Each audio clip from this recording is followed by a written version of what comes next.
तो सबसे पहले ही हु रिमेन्स की मौत। हम्म। सूत्रों में ये बात है कि उसके आखिरी शब्द थे सी यू सून। हाँ, ये काफी दिलचस्प है। तो क्या ये सिर्फ धमकी थी, या जैसा कुछ सूत्र इशारा कर रहे हैं ये एक टाइम लूप, एक चक्र का संकेत हो सकता है? मतलब एक कांग मरता है तो उसकी जगह दूसरा आ जाता है। हाँ, और शायद पहले से ज्यादा खतरनाक या ज्यादा चालाक।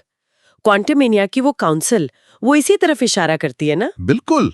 और ये खतरनाक होने का मतलब सिर्फ ताकत नहीं है मेरे ख्याल से। अच्छा। जानकारी ये कहती है कि हर नया संस्करण शायद अपनी पिछली गलतियों से सीख कर आता है, ज्यादा फोकस्ड स्ट्रेटजी के साथ। ओके। और यहीं पर लोकी का रोल बहुत अहम हो जाता है। हाँ, लोकी? सूत्रों से पता चलता है कि लोकी ने जब टाइमलाइंस बचाने के लिए वो टाइम लूम का नियंत्रण लिया, वो विशाल मशीन जो सब टाइमलाइंस को संभालती है। हाँ वही, तो ऐसा करके उसने अनजाने में कॉन्ग काउंसिल के लिए एक स्थिर, एक ऑर्गेनाइज्ड मल्टीवर्स बना दिया। क्या मतलब लोकी की नेकी कांग के काम आ गई? ऐसा ही लगता है। लेकिन ये स्थिरता काउंसिल की मदद कैसे करती है? मतलब देखिए, पहले का मल्टीवर्स कैसा था, एकदम केओटिक, बिखरा हुआ, है ना? हाँ बिल्कुल। तो लोकी ने जो स्थिरता लाई, उसने काउंसिल को एक कह सकते हैं ज्यादा संगठित तरीके से ऑपरेट करने का मौका दिया। हाँ। अलग अलग टाइमलाइंस के रिसोर्सेज पर कब्जा करना, अपनी सेनाएं बनाना, ओहो। अपनी योजनाओं को लागू करना, ये उनके लिए एक ज्यादा आसान मैदान बन गया है फैलने के लिए। ये तो चौंकाने वाली बात है। तो फिर टीवीए का क्या, जो कॉन्ग के वेरिएंट्स को रोकने की कोशिश कर रहे हैं, क्या वो भी अनजाने में इसी खेल का हिस्सा बन गए हैं? देखिए, सूत्र तो इसी तरफ इशारा करते हैं। ऐसा लगता है कि टीवीए का जो पूरा सिस्टम है, मल्टीवर्स की निगरानी करना, डेटा इकट्ठा करना, हाँ। वो भले ही नेक इरादे से इस्तेमाल हो रहा हो, पर वो असल में कॉन्ग काउंसिल के लिए इंटेलिजेंस का, खुफिया जानकारी का एक बहुत बड़ा सोर्स बन सकता है। आप कह रहे हैं कि टीवीए की जानकारी का इस्तेमाल कॉन्ग कर सकता है? हाँ, वो देख सकते हैं कि कौन सी टाइमलाइन मजबूत है, कहाँ खतरा है, कहाँ उनके लिए मौके हैं। ये एक बहुत लंबी चाल हो सकती है।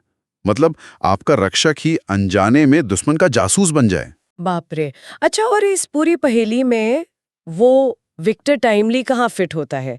सूत्रों से सिर्फ एक मोहरा बता रहे हैं। बिल्कुल, जो अंश हमने देखे हैं उनमें यही बात उभरती है कि विक्टर टाइमली शायद सिर्फ ध्यान भटकाने के लिए था, या फिर एक जरूरी काम पूरा करने के लिए सामने लाया गया था, जैसे टाइम लूम को एक्टिवेट करना। असली खिलाड़ी, जो शायद ही हु रिमेन से भी ज्यादा दूर की सोचता हो या ज्यादा ताकतवर हो, वो अभी भी पर्दे के पीछे हो सकता है। और उसका मकसद शायद सिर्फ एक टाइमलाइन पर कब्जा करना ना हो, शायद कुछ और ही हो, बड़ा हो। और फिर वो इनकर्जन्स का डरावना कॉन्सेप्ट आता है, डॉक्टर स्ट्रेंज 2 वाला। क्या कैंग काउंसिल उसका इस्तेमाल कर रही है? सूत्रों के मुताबिक हाँ, लेकिन सिर्फ तबाही मचाने के लिए नहीं। तो फिर ऐसा लगता है कि वो दुनियाओं को आपस में टकराकर, इनकर्जन्स करवाकर, कमजोर टाइमलाइंस को खत्म करना चाहते हैं। खत्म करना? क्यों? ये एक तरह की मल्टीवर्सल छटनी हो सकती है। अच्छा। और इसका अंत शायद वैसी ही एक सेक्रेट टाइमलाइन में हो, जैसा HTVA चाहता था, पर इस बार उसके शासक काउंसिल होंगे शायद। तो इसका मतलब ये हुआ कि मल्टीवर्स को बचाने की हर कोशिश, चाहे वो लोकी करे या टीवीए, वो अनजाने में कांग की ही किसी बड़ी योजना का हिस्सा बन सकती है।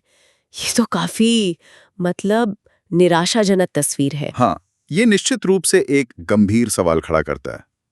इन सभी सूत्रों को अगर हम जोड़कर देखें तो यही लगता है कि क्या विरोध ही उस चक्र को पूरा कर रहा है जिसे कांग कंट्रोल करना चाहता है? क्या हर कदम, चाहे वो जीत का लगे या हार का, उसी बड़ी अनदेखी पहेली का एक टुकड़ा है? ये सोचना भी अजीब लगता है।